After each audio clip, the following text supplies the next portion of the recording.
현대 사회에서 건강과 웰빙에 대한 관심이 날로 증가하면서 사람들은 건강한 삶을 살기 위해 다양한 방법들을 모색하고 있습니다. 그 중에서도 건강식품은 손쉽게 건강을 증진시킬 수 있는 방법으로 많은 사람들에게 각광받고 있습니다. 하지만 과연 이 건강식품들이 정말 효과가 있는 것인지에 대한 의문은 여전히 남아 있습니다. 우리는 이러한 의문을 해결하기 위해 여러 전문가들과의 이야기를 들어보았습니다.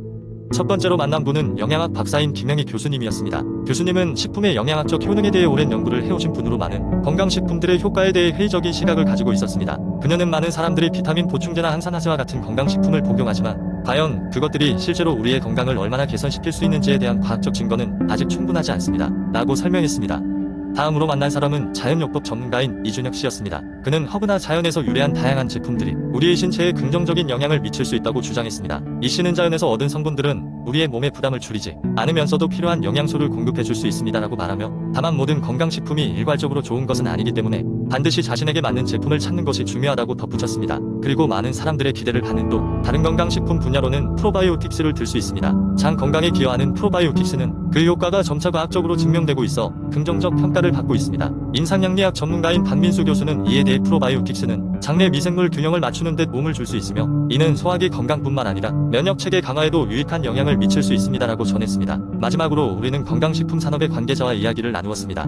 그는 건강식품은 하나의 보조적인 수단이지 결코 구체적인 치료법이 아닙니다. 건강을 유지하거나 증진시키기 위해서는 꾸준한 운동과 균형 잡힌 식단이 필수적입니다라고 강조했습니다. 더불어 그는 제품을 선택할 때는 그 효능을 과대평가하지 말고 신뢰할 수 있는 제조사에서 만든 제품을 선택해야 합니다라고 조언했습니다. 이렇게 다양한 전문가들의 의견을 종합해 볼 때 건강식품이 우리의 건강에 긍정적인 영향을 미칠 수 있는 부분도 있지만 이에 대한 맹신은 경계해야 함을 알 수 있습니다. 건강한 삶을 위한 가장 중요한 요소는 우리의 생활습관과 식습관의 균형임을 항상 기억해야 할 것입니다. 두 번째 이야기. 어느 작은 마을에 건강과 행복을 누구보다 우선시하는 한 노부인이 살고 있었다. 그녀의 이름은 미유 할머니로 마을 사람들에게 건강 비법을 전수해주는 것으로 유명했다. 마을의 작은 언덕 위에 자리 잡은 그녀의 집은 언제나 신선한 채소와 과일의 향기로 가득했다. 미유 할머니는 매일 아침 해가 뜨기 직전에 일어나 정원을 가꾸고 손수 음식을 준비했다. 그녀는 단지 맛있는 음식을 먹는 것뿐만 아니라 음식 속에 숨겨진 건강 비법을 추구했다. 미유 할머니는 다양한 식재료의 속성을 누구보다 잘 알고 있었다. 그녀는 자신의 정원에서 유기농 채소를 기르고 그들을 무엇과 함께 어떻게 조리해야 하는지를 세세히 연구했다. 예를 들어 그녀는 아침마다 직접 짠 올리브 오일 몇 방울을 뜨거운 물에 넣어 마시곤 했는데 이는 몸의 해독을 돕고 소화력을 높이기 위한 것이라고 말했다.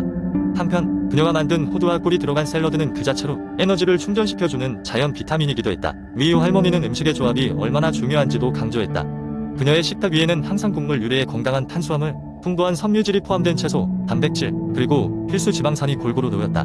그녀는 이렇게 다양한 영양소가 균형을 이룸으로써 몸의 면역력을 본질적으로 높일 수 있다고 믿었다. 마을 사람들은 음식을 통하여 몸의 균형을 잡는 방법에 관하여 그들의 해묵은 경험들을 나누었다. 그런 이야기들은 시간이 흘러 한 권의 책을 이루게 되었고 그것은 마을 사람들이 건강하게 장수할 수 있는 비법으로 내려오게 되었다. 사람들이 모여 함께 음식을 나누며 웃고 즐기는 동안 미유 할머니는 조용히 그 기쁨을 보고 있었다. 그녀의 곁에는 언제나 차분한 미소를 띄운 가족과 친구들이 있었고 그들은 모두 그녀의 건강 철학을 몸소 실천하며 새로운 발견을 즐겼다. 그리고 세월이 흘러도 미유 할머니의 이야기는 마을을 넘어먼 도시의 사람들에게도 퍼져갔다. 이는 무엇을 먹느냐가 곧 우리의 건강을 결정짓는다는 깊은 깨달음과 함께 사람들이 매일 먹는 작은 음식에도 진정한 비법이 숨겨져 있음을 알려주었다. 세 번째 이야기. 슈퍼푸드라는 용어는 건강에 특별히 좋은 음식들을 지칭하며 사람들은 이를 통해 건강을 증진시키려 합니다. 아사히, 베리, 치아씨, 케일과 같은 여러 식품이 이 범주에 속합니다. 그러나 슈퍼푸드가 만병통치약처럼 작용한다고 믿는 것은 위험할 수 있습니다. 슈퍼푸드는 특정 영양소가 풍부하지만 균형 잡힌 식단을 대신할 수는 없습니다. 예를 들어 케일은 비타민C와 K가 많지만 지방 및 탄수화물량이 적어 오히려 건강에 해로울 수 있습니다. 또한 과도한 소비는 알레르기나 신장 부담 같은 부작용을 일으킬 수 있습니다. 따라서 슈퍼푸드를 선택할 때는 개인의 건강 상태와 생활 습관에 맞춰 다양한 음식을 포함한 균형 잡힌 식사를 하는 것이 중요합니다. 슈퍼푸드는 오래된 전통에서 비롯된 건강식품이며 현대적 재발견이라 볼 수 있습니다. 결론적으로 슈퍼푸드는 건강한 식습관을 위한 좋은 도구가 될 수 있지만 과학적 근거와 균형 잡힌 접근이 필요합니다.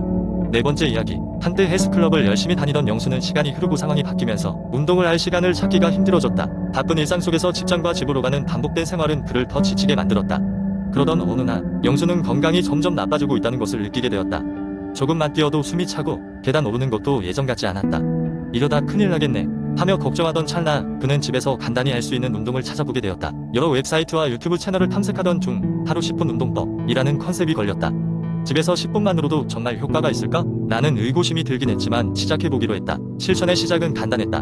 우선 아침에 알람을 10분만 더 일찍 맞춰놓고 일어나는 것이었다. 모두가 잠든 조용한 새벽, 영수는 매트를 꺼내놓고 초심자도 쉽게 따라할 수 있는 운동법을 정리한 동영상을 재생했다.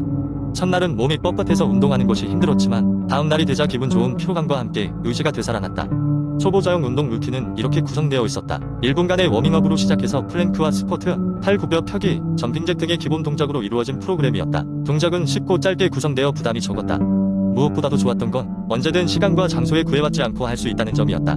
매일 아침 10분씩 꾸준히 운동을 반복한 지 한 달이 되었을 무렵 영수는 서서히 자신의 몸이 변하고 있음을 실감했다. 옷핏이 더 좋아지고 체력이 향상되어 계단을 오르는 것이 예전보다 수월해졌다. 가장 큰 변화는 역시 마음이었다. 아침에 기분 좋게 시작할 수 있는 운동은 그날 하루를 더 활기차게 만들어주었다. 또한 운동을 시작하면서 영수는 식습관도 조금씩 변화시키기 시작했다. 흰빵 대신 통곡물빵을, 정제된 설탕 사용을 줄이고 과일과 채소를 더 자주 섭취하기로 했다. 이는 자연스럽게 건강 전반에 긍정적인 효과를 가져왔다. 영수의 변화는 주변 사람들에게도 자극을 주었다. 그의 건강한 변화를 본 동료들은 하루 10분 운동법에 대해 물어보았고 가끔은 점심시간에 짧지만 활력 넘치는 스트레칭 시간을 가지기도 했다. 이렇게 영수는 스스로의 건강을 돌볼 뿐 아니라 주변에도 긍정의 바이러스를 전파하게 되었다. 영수는 깨달았다. 운동은 꼭 거창하고 많은 시간을 들여야 하는 것이 아니구나. 가장 중요한 것은 꾸준함이고 그것을 실현할 수 있는 방법을 찾는 것이야말로 진정한 시작이구나.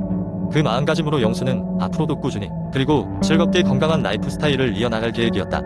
5번째 이야기. 한때 피부 트러블로 인해 고민이 많았던 미영은 화장품 선택에 있어 매우 신중한 사람이 되었습니다. 그녀는 다양한 화장품을 사용해 보았지만 그 중에서도 자연 성분에서 오는 신비한 효능에 눈을 뜨게 되었습니다. 어느 늦저름 저녁 미영은 친구들과 함께 카페에 앉아 이야기를 나누던 중 자연 성분 화장품에 대해 이야기하게 되었습니다. 친구 지수는 최근 사용해본 프로폴리스 성분의 세럼에 대해 열정적으로 설명하기 시작했습니다. 이 세럼을 바르고 나서 피부톤이 정말 많이 균일해졌어. 게다가 보습력이 뛰어나 아침까지 피부가 촉촉해. 라고 말하며 지수는 미영에게 직접 세럼을 손등에 발라주었습니다. 미영은 그 즉시 세럼에 부드럽고 밀착되는 느낌에 감탄했습니다. 이에 질세라 은희도 자신의 추천을 더했습니다. 나는 녹차 추출물이 들어간 수분 크림을 사용하는데 녹차는 항산화 효과가 뛰어나다잖아. 그래서인지 피부가 전체적으로 맑아지는 것 같아. 미영은 은희의 말을 듣고 자신도 그 수분 크림을 시도해보겠다고 결심했습니다. 그날 이후 미영은 자연 성분 화장품에 더욱 관심을 가지게 되었고 다양한 제품을 시도해보기로 마음먹었습니다. 코코넛 오일이 함유된 클렌징 밤부터 시어버터가 듬뿍 들어간 보습 크림까지 그녀의 화장대는 점차 자연의 향기로 가득 차기 시작했습니다. 시간이 흐르며 미영의 피부는 점점 개선되기 시작했고 그녀는 자연 성분의 효능을 몸소 느끼게 되었습니다. 수많은 화학 성분이 아닌 자연에서 온 순수한 성분들이 그녀의 피부에 전하는 놀라운 효과에 정말로 감동했습니다. 그러던 어느 날 미영은 인터넷 카페에서 자연 성분 화장품에 대해 이야기를 나누던 중 자신이 지금까지 사용해 본 제품과 그 효과 그리고 피부의 긍정적인 변화를 상세하게 소개하는 글을 작성했습니다. 이 글은 큰 호응을 얻었고 많은 사람들이 그녀에게 자연성분 화장품에 대해 더 많은 질문을 하기 시작했습니다. 결국 미영은 개인 블로그를 시작하게 되었고 피부에 좋은 자연성분 화장품 추천이라는 주제로 다양한 정보를 제공하며 많은 구독자들을 얻게 되었습니다. 그녀는 더 많은 사람들에게 자신의 경험을 공유하며 피부 고민을 해결할 수 있도록 돕고자 하는 열정으로 가득했습니다. 이를 통해 그녀는 단순히 아름다움에 대한 이야기를 넘어서 자연과 건강한 삶의 균형을 강조하는 메시지를 전파하게 되었습니다.